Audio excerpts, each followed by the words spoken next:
Welcome to Yeukai Business Show, UK's premier business show where we feature business thought leaders, high achievers, and industry experts. Today's episode is brought to you by World Outsourcing Solutions Limited, a company that specializes in helping executive business owners with virtual assistant services and business growth systems. Here's your host. Hello everyone and welcome to the show. I'm Trevor Stockwell. And my guest for this episode is Andrew Gottlieb. Now, he's the founder and CEO of No Typical Moments, which is a highly specialized digital marketing agency. No Typical Moments works exclusively with purpose-driven and social impact-focused businesses to collectively advance humanity. Sounds a great cause. Andrew and his team, amongst other things, helps business owners successfully send highly targeted traffic to their websites and then convert that traffic into sales, something we can all improve on, I'm sure. So thanks for sharing your expertise and being with us. Welcome, Andrew Gottlieb. Hey, happy to be here. Thank you for having me on. Brilliant opportunity, it really is. Maybe just to kick us off, I know a little bit about your background, but just share a little bit with the listeners some of your journey that's sort of brought you to where you are now and how you help businesses. Sure. So I'll go kind of quick into the origins of No Typical Moments and where we are right now. So if I flash back a little over a decade ago when I was in college, I was experimenting with a ton of different careers and internships. So I went from interning on Wall Street to working at a political consulting firm in Washington, D.C., to working on political campaigns back in my college town. And nothing landed with me in a way that I felt like I was going to wake up on a Monday morning and be excited about my job, which is not the answer that your professors or your parents want to hear after that huge investment you just made in a private liberal arts college. But with that being said, I went into this major exploratory mode of just trying to figure out what my career trajectory was going to be like after college. And within that exploratory process, I was randomly CC'd on an email chain in which someone's friend was starting a new podcast. I had a really easy second semester my senior year of college, so I had a lot of downtime and thought I might as well just look at this and see what this is all about. So I listened to this podcast in which this guy was talking about how he lived in Costa Rica on the beach and was making six figures running a blog. Now, as cliche or as kind of salesy as that might sound, the just idea of that sounded interesting and so much different than anything else I had been exposed to in college that I was fascinated with what did this guy do to create such a cool lifestyle and make that degree of money. And so I started to just learn about the internet and digital marketing and emerging technology and how all of these things were connected online and how this was such a untapped space. I mean, this is back in 2011 and Instagram wasn't even a platform. So I took all of that and really started to dive into it and learned how much I had a fascination with marketing and technology and how this could be used to support businesses that were proactively doing something to make the world a better place. So flash forward again to September of 2012, I decided to leave my job and start No Typical Moments and dive into it full time. So officially, even though I'd been working on it for a year and a half, we officially incorporated January 1 of 2013, and we're about to end our 9th year of business. So if you flash forward now, entering our 10th year of operation, what we're really focused in on is supporting online education companies with what I call online customer acquisition. So supporting them with all of their media buying on all major platforms and also supporting on the conversion side with their sales funnel optimization and conversion campaigns. So with that being said, what you were mentioning too about how do we use business for good and how we're differentiated, we have a process that we call the impact with profit methodology. And I believe it's our differentiator and it's how we use rapid prototyping, creatives that we believe speak in an uplifting and positive manner to individuals, and also focus on P&Ls and how does all these advertising and digital campaigns actually result in either negative or positive cash flow for businesses. Okay. Wow. Yeah, that's really good. So it all started with a podcast. That's interesting. It did. And I definitely, I've experienced the positives of the internet and how It gives me the ability to learn about new topics, connect with friends and colleagues from all around the world. I mean, you're in Reading. I'm over in San Diego, California. We're doing this. And definitely in the last couple of years, the negative ramifications of the internet and social media have come to light, which back in 2011 were really, I guess the addictive tendencies of technology were a thought, but it wasn't nearly as pressing as some of the issues that Facebook in particular have arisen in the last few years. Yeah. No, it makes a lot of sense. What was the driver behind the social impact side of things more? Conscious decision, or was it just I found myself heading in that direction, so let's just keep going? It was definitely a conscious decision. So what I explained in college was me working on Wall Street and political consulting firms. Maybe DC is not as Wall Street oriented. But let's take kind of the Wall Street example. So I was exposed to what a profit at all costs world is like, and then even just how employees inside an office at those types of firms just behave with one another. I did in college actually attempt to go to the other end of the spectrum, and I was in the process of applying for the Peace Corps. Not go through with that, did not go all the way into that, and actually did volunteer the entire summer after graduating from college. And what I was exposed to during that summer of volunteering in New York City was, what if there's a world where these two can combine? Of what does it look like to have a sustainable business model while also doing something beneficial for the world? So I always use the example of Patagonia. It's kind of the king company in this social good space. And that's where I really made that decision of how can we have a business model that fits the mold of the Patagonias of the world. And we've had some different initiatives over the years. We, at the onset, we actually allocated 50% of our client work towards pro bono work with nonprofit organizations. We've been a member of 1% for the Planet. We've had company volunteer days. We're now actively doing pro bono marketing work for a nonprofit in the Pittsburgh area, and refocusing in our giving strategy in 2022 for more volunteer work in our community once, hopefully, COVID starts to slow down and we continue to resume some normalcy in society. Yeah, no, definitely. It's a really good focus to have sort of values based as one of the core things of your business. I think the successful businesses that actually have a positive impact all have that. Mm-hmm. There's still room for others to embrace that by the seam of it. But we're making progress, which is good. Maybe just before we dig into the drawing customers and converting into sales, the details of that, and I do want to get into that in a minute. But just as you were starting off, you were saying that one of the hurdles and the challenges you overcame, we were chatting before we started recording, was just the lack of experience. How did you get the first client? How did you sort of get your foot in the door of starting the business? Because I mean, 9-10 years later you're still here, so you've obviously overcome it very well, but what was some of the challenges around that? So what I mentioned of, I left my job in September 2012. So for a year and a half before that, and I'll speak more in the service-based business model and what we did. So I was actively networking and developing freelance case studies. So when I left that job, I had some data that I could show someone to say, hey, I did this for this type of business. You're similar, and this is what I could do for you. And I needed to find a good moment in time to leave the job and dive full time into this. So I did have the privilege of being able to move back home, being only 22 years old. And I said, I have X amount saved up. I'm going to move back home. And I have really a 6-month runway of cash until I just run out of money. And I'm going to need to rethink what I need to do. So, and I've heard that from other people in whatever stage of their life that they're in, where they actively save money and they go, I have a year's runway of cash that I saved up until I run out, and I need to, give up on this dream and find a job. So as a 22-year-old, I did that in my own way.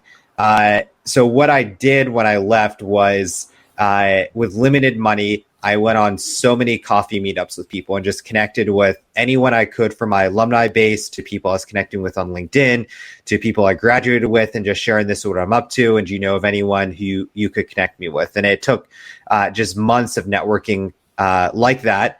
I was a member of a lot of Facebook groups for freelancers for hire. And I connected with someone and I convinced her to let me do some work underneath her for free. I just was like, I was lowballing everyone else. I was like, I know I can do this. I know you probably have a lot of people you're seeking of hiring. Like, I'll do this for free for 30 days and just let me show you that I'm not full of it. And then we can talk about what a paid arrangement can look like. So I had that going. And then simultaneously too, I finally landed my first client 3 months after I quit my job. So it was 3 months straight of just rejections and making pitches and anything in between. And what I really started to learn was the idea of partnering with someone.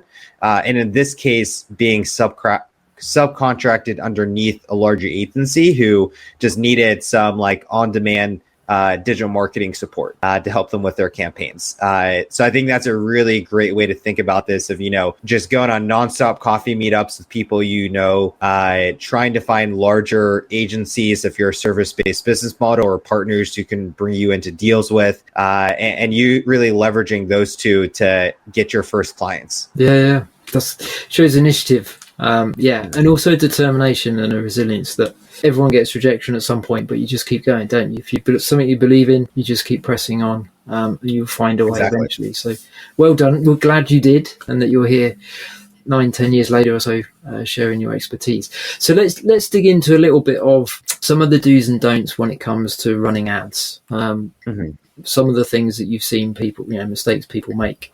Ads are not cheap generally, so we don't want to waste money. We have limited budgets. So what will be some of the things that we should embrace and maybe some of the things we should let go of? So I consider running Facebook ads a investment for your business.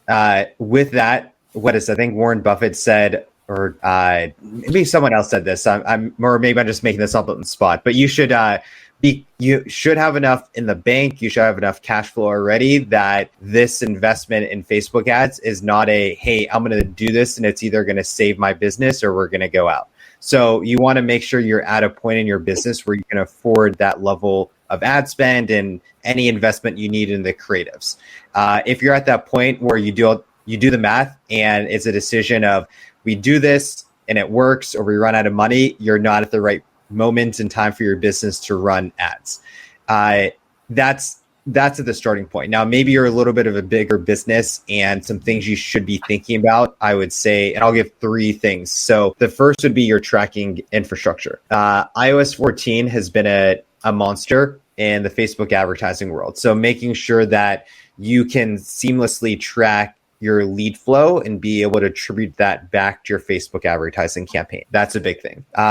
Second would be thinking holistically about your whole offer. So the point of Facebook ads is to get a click to then leave Facebook and go to your website. That's your goal within Facebook ads, and you want it to be at low cost. You want it to be the right audience and whatnot. And you need to then think, okay, now that they left Facebook and they're on my landing page, they're on my website, what does the subsequent customer journey flow look like to guide and nurture that individual up into the point in time that they might want to pull out their credit card and work with us? The third thing is video content. With the way Facebook ads are right now, it's pretty much a must to have video inside of your campaign.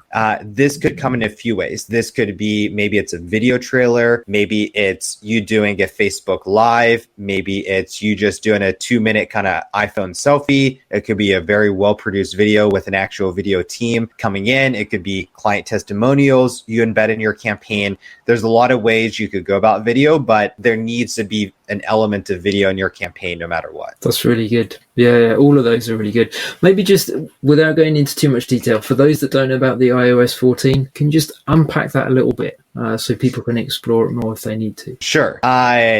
So if you are going to do Facebook ads, it's more of a must to go and explore. If you're not doing Facebook ads, maybe it's just, some good intel to know for moving further into the future. But essentially what it did is it limited your Facebook's ability to track their users. So if you've logged onto Facebook or Instagram recently on your iPhone, you've had a pop-up that had said, do you want Facebook to track or whatever? And it says allow or don't allow, something along those lines. Yeah. So based upon that, users have the ability to not allow Facebook to track their activity across the internet. So if you've ever been on a website and then suddenly you've seen an ad for that website again, that's because you got pixeled. So you now have the option of not being pixeled. With that being said, this is for Apple users, not Android users. So that's high level what it is. From an advertising standpoint, I would say the big things are it's limiting attribution windows. So when you're running Facebook advertising campaigns in the past, it would have a 28-day attribution window. What that means is that if someone opted into your campaign, but it took them 23 days to purchase, Facebook then still attribute that back to your campaign in their dashboard to evaluate revenue. Now it's only 7. So you're having to do a lot of cross-referencing into your CRM to show, what is the actual revenue from your Facebook advertising campaign. Okay. Yeah, well done. You explained something that was quite technical in a very short space of time, which made sense, which is good. So yeah, appreciate that. I'm sure everybody nodding, depending when they're listening to this, and where we are with regards to updates and things like that. But no, it's a key thing to know about. So well done. We've mentioned Facebook a lot, rather big player, as we all know, amongst social media. Is there, if people don't use Facebook, is there there's different strategies people can use to reach their customers, but is there another social media site which, when it comes to running ads, is comparable? I suppose IG is kind of Facebook in a different form, but is Facebook the leader at this point in time for the vast majority of people that want to run ads on social media, or would you say it's just one of several? I know you guys run ads for different people on lots of different platforms, but is Facebook kind of the leader more in that when it comes to reaching people because of their audience, or are there other ones that are worth considering sort of comparably? Yeah, we're going through an organizational shift with this. We saw weird stuff happening on Facebook for years. So Cambridge Analytica, there were the protests in the summer of 2020 where big brands were not advertising. Then we saw iOS 14. So it was 3 years in a row of just something crazy happening on the platform that made us raise our eyebrows and go, is Facebook the end all be all? So what we now are evaluating is, let's actually think about your offer and let's think about who your target audience is. And then from there, figure out which platform is best for you. And a lot of B2C examples. So with, we work a lot in online education. And if that's B2C marketing, Facebook and Instagram are probably going to be the best ones still. Now, with that being said, we also have dove into Google and YouTube and LinkedIn to diversify our service line because we saw this just craziness happening for a long time. So let me explain kind of the difference in those three and why they could be advantageous for you just based upon your offer and audience. LinkedIn can be really advantageous for B2B. Now, in theory, if you have a B2B offer, everyone's on LinkedIn for their professional resume and networking around. Costs on LinkedIn are very high, higher than all the other platforms. So you could do an advertising campaign on LinkedIn, or you could do more of a direct outreach campaign, which we've all had those spammy messages where someone sends you a request, and then next thing you know, you have like 5 automated sequences from them trying to get you on a call or whatever. So the way we think about that is how you can use it to find your exact avatar of a person and then create inbound campaigns that are not as sleazy as what we're accustomed to. So for instance, a cool thing you could do, and this will require a lot more manual effort, is create custom videos for every person and say, hey, Jeff, just wanted to reach out and say, hi, I'm Andrew. I'm the founder of No Typical Moments. So that could be a way to bridge that in a less obtrusive manner than we're used to. Now on Google, Google is all intent-based marketing. So someone is already actively searching for your solution. So pizza shop San Diego, retreat center England. And so that is really predicated on your offer and keyword volume results and what we believe we could capture as a percentage of that. So if you have a very obscure offer that, we have a something we're thinking of doing, which is related to manifesting your dreams. I've not done a Google search keyword analysis on this. I just know from our experience that a Facebook and Instagram advertising campaign with some really awesome creatives and really the targeting features you can tap into based upon interests and people, liking whatever on Facebook is going to produce some awesome results. But we have another example of a retreat center in Italy we work with, and the AdWords campaign is dominating compared to Facebook because people are actively searching for a retreat and they're already in buying decision mode. And it's working a lot better than Facebook, which is just targeting people on interest, and they might not even be open to a retreat right now. We're just hoping with the right creatives, the right messaging, that it taps into that desire. Now on YouTube, and within Google, you could also do display and Gmail ads. Display is really great for retargeting campaigns. And Gmail, if you have kind of a B2B style offer, it can be good to getting that at the top of someone's email inbox. Now on YouTube, YouTube is predicated on a how-to search function. So in the same way that Google is intent-based to buy, YouTube is, how to, watching clips of your UFC fight over the weekend that you're streaming illegally. And so you want to get in front of people with those intro roles or the in-between ad video campaign. So it's a different monster as well. And YouTube, it can be great for brand awareness as well. Okay. Yeah, that's very comprehensive. Thank you for all that. Well done. I will re-listen to some of that to pick up some of the more specific detail, but all useful stuff, definitely useful to everybody listening as well. You mentioned about the focus of an ad campaign, whichever platform really, is to get people to go to your website. So you've kind of touched on the importance of the strategy of the sales funnel. So now we've got your attention. How can we help you? How can we add value to you? How can you partake of our services or our products, whatever? And that's the converting the traffic into leads, isn't it? And for time, we won't, as much as I'd love to, we won't dig in too much detail on that now. You've already shared enough that we know that we should really talk to you guys to help us on being successful in that area. But what would be maybe one thing, we've got time for maybe one thing that you see a lot where you think, if only business owners did this, they could really utilize. Is it the fact they haven't got a plan in place for what do I do once they've bounced on and off the site? How can I keep them on the site? You mentioned about videos, getting them involved and engaged to keep them on the site potentially. But what would be just one thing that would help us improve keeping people on the site maybe, or just engaging with them more in a more personal sort of way? Bit of a tough question that, I know. So there's a few things I'm thinking of. I would say it's a thorough analysis of your customer journey in understanding buying behaviors of your customer. We've had clients that have brands that are much more, buy action oriented, take action right now. We've also had brands that have a more feminine tone in which people, are very much about the community. They want to, there's a longer nurturing cycle. It could take 3 to 6 months.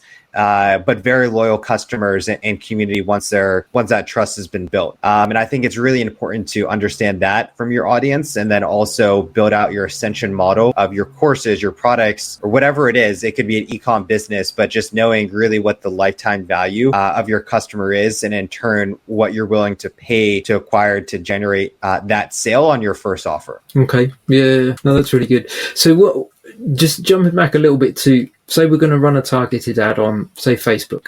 We've mentioned Facebook a lot. We're not affiliates. We don't get paid for mentioning Facebook, as nice as that would be. But just use that as an example. I know there's value in consistency with staying in front of your customer, your potential customer, but is there a good sort of ad cycle that people should adopt maybe to start with? They've narrowed down their audience to X amount of people that the ad will go in front of on Facebook. Once every 3 days, every 5 days, send the ad for a week, leave it a week, do another week. Is there any specific, and I know this is a very broad question, depending on our users and how we use them, how we use Facebook, but what's the expectation, I suppose, for people that are thinking of going into, say, Facebook ads? Is it a one-off event and then we see how we do? I know you guys look at figures a lot and you track what's successful and what isn't. What would be the expectation initially? I would say having a 90-day window to experiment. With that being said, there's going to be some upfront work to allow Facebook's learning algorithm to get smart, per se. So I would say the first 2 weeks are really just going to be a straight up test and split test of different creatives and copy and targeting that you're rotating in and out and turning off and on for every 3 to 4 days. And hopefully over 2 weeks, you have a good idea of these are performing best and generating the best results within Facebook. Now, this is also contingent on your offer and all those things, but let's just say it's for a simple lead generation campaign. You're just wanting to build your list. So you have 2 weeks roughly of your allowing the algorithm and the AI to get intelligent. It's starting to really hone in on your best audiences and copy and targeting. And so ideally then entering week 3, you're really focused on let's bring down that cost per lead to a measurement that works okay within our KPI range. So once you're clear on you have it lowered, it's in your KPI range, the discussion shifts to, okay, what does scaling this look like? So instead of spending $500 a month, let's get it to $1,500 while still get our cost per lead under $5, whatever your KPI's success is. But I would say if you're thinking about ads, you should be willing to really give this a go for 90 days with a experimentation of different creatives, different offers, different price points, and really kind of hone in on and what's performing best for you. Okay. Yeah. It sounds to me that you could save a lot of that grief if we had a conversation with you guys. Just on that, as we're sort of wrapping up today's episode, what would it look like for people that are listening, that some are going to have a go by themselves, some are thinking, I don't have the time, I really don't know where to start, despite hearing what Andrew's been saying today, I haven't got time to focus on this. And they want to have a conversation with you guys to at least explore the process of sort of how you help clients through start to finish. Briefly, what would that look like? Is it an initial touch base via the website, a phone call, find out if they're a good fit for you, if you're a good fit for them? And then what would the next step be after that? Sure. The best way to learn about us is the website, which is notypicalmoments.com. There's a form on that website. It's called Work With Us. I believe that's the item. Or if you can email me, Andrew at notypicalmoments.co, not .com, even though our website is .com. It was a tech error 8 years ago and just haven't switched it up. So they're both in sync. And so that being said, the way we start with clients is 3 different ways. So someone might really just want to work with us on a hourly consulting basis. So we're essentially just jumping in for weekly calls, running through your marketing initiatives and using this as a brainstorm. If you're ready to hire an agency, we have what we call a 60-day pilot, which is 30 days of research, 30 days of an ad campaign. And that's really, you're looking to hire an agency, delegate this out, and you want an agency to show you data of this is what it looks like to acquire leads and sales for my business. And then if you are already working for an agency or you have an in-house marketing manager who's running these campaigns, you're looking to switch it up, that is a 120-day dynamic with us of 30 days of research and 90 days of working with us on your traffic campaign. Okay. So you would deal with the content side of things as well, kind of advise this is what works, this is not going to work from what we've seen before. So you liaise with the marketing guys. Okay. That's really good. It's a very comprehensive service. And there's different levels that, as you say, people can sort of test and see if it's a good thing. So well done. That's really good. That's really helpful. It makes it more accessible. I think to different sized businesses. So it's really good. That's definitely one way or another the way to go, aren't they? To really make sure that our message gets in front of everybody else, because you can scroll through, your feed, and if that moment they tune in and they look and they miss you, or, lots of different reasons. We know the frustrations. Everybody's nodding that's listening. Those are frustrations of trying to reach the people just without using ads. Thank you for what you've shared today. Lots of details there. People can either literally just start at the beginning and think, right, let's think through the customer's journey. What is it I'm offering to start with? How can I engage with them, keep them on the site, get their interest, get interaction, to then lead them through to maybe a sale, depending on the product or service. So that's really good. And then what's the sort of platform that the customer's going to be on, and the elements you've shared about ads and what works and what doesn't. So thank you for all that you've shared in a short space of time. You've actually given us a lot of content and a lot of detail to think about and to start making tweaks where we need to, depending where we are. So really appreciate that. There will be a link to No Typical Moments below wherever you're listening to this. As always, we put a link to the guests' sites below that, so you can definitely go through and as Andrew said, fill out that form, just touch base, see how. Take the first step to see how they can help. You're definitely going to learn something if you take action. If you don't take action, the only thing we learn is the fact that not taking action doesn't work. So, yeah, I will leave you with those pearls of wisdom. Thanks again, Andrew, for your time, for joining us today and for sharing your expertise. I've really enjoyed it. You certainly add value to the listeners, so appreciate that. Thank you. Appreciate it. No, it's brilliant. And for everybody else, make sure you take some action, as I said. Lots of things to think about, lots of things you can springboard from just what we've shared today. So with that in mind, we will leave you for now. We will catch you on the next episode. Thank you for listening to Yeukai Business Show. We will be back to bring you more episodes with success stories and advice straight from the experts. Want more? Check out www.yukaibusinessshow.com. Get your free trial of our virtual assistant service today. Just visit www.worldoutsourcingsolutions.com. Quote WOS18 or send us an email at support@worldoutsourcingsolutions.com.